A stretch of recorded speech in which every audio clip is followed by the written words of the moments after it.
Assalamualaikum warahmatullahi wabarakatuh.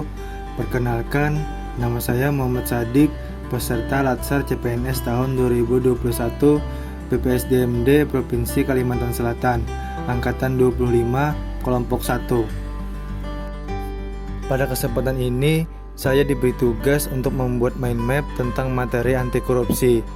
Ini dia mind map yang saya buat. Untuk lebih jelasnya, saya akan menjelaskan mind map ini pada video berikut. Dampak korupsi tidak hanya sekedar menimbulkan kerugian keuangan negara, namun dapat menimbulkan kerusakan kehidupan yang tidak hanya bersifat jangka pendek, tetapi dapat pula bersifat jangka panjang. Membahas fenomena dampak korupsi sampai pada kerusakan kehidupan dan dikaitkan dengan tanggung jawab manusia sebagai yang diberi amanah untuk mengelolanya dapat menjadi sarana untuk memicu kesadaran diri para PNS untuk anti korupsi. Hukum tidak akan pernah tegak dan dapat memberikan keadilan jika masih ada korupsi di dalamnya. Lalu pengertian korupsi, apa itu korupsi? Korupsi berasal dari bahasa Latin corruptio dan corruptus, yang berarti kerusakan atau kebobrokan. Dalam bahasa Yunani, corruption berarti perbuatan yang tidak baik, buruk, curang, dapat disuap, tidak bermoral, menyimpang dari kesucian, melanggar norma-norma agama, material, mental, dan umum. Lalu tindak pidana korupsi. Setiap negara mempunyai undang-undang yang berbeda terkait dengan tindak pidana korupsi.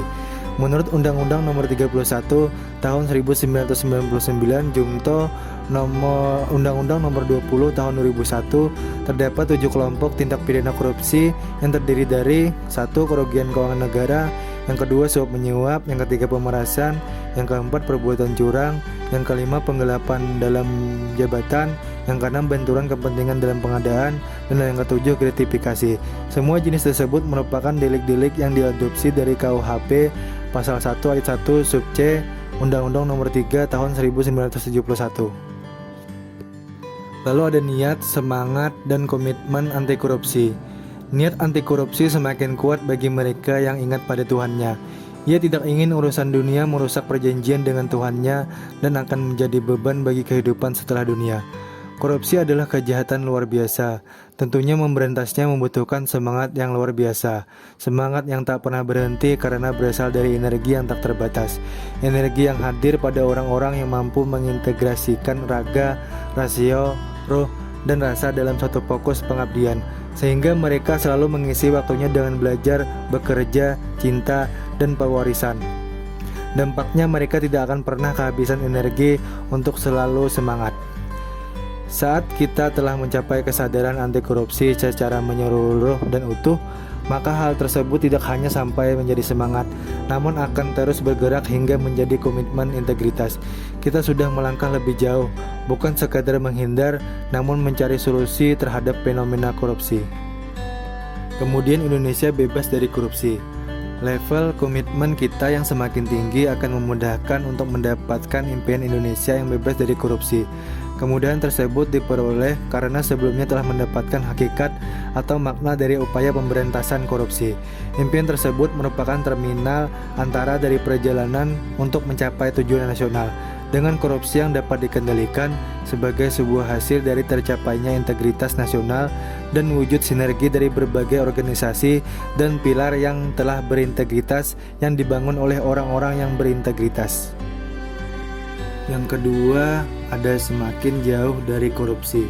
Di sini ada tunas integritas, lalu ada identifikasi nilai dasar anti korupsi, kemudian ada penyelarasan nilai organisasi dan nilai anti korupsi, kemudian penanaman nilai dan integritas, kemudian ada bangun sistem integritas. Dalam bangun sistem integritas itu ada reframing kultur, setting of integrity, sistem integritas organisasi. Di dalam sistem integritas organisasi itu ada leadership risks, pengendalian dan penyelarasan organisasi, komponen sistem integritas, dan kematangan praktek sistem integritas. Terdapat beberapa contoh implementasi anti korupsi yang bisa kita lakukan sebagai ASN di tempat kerja kita.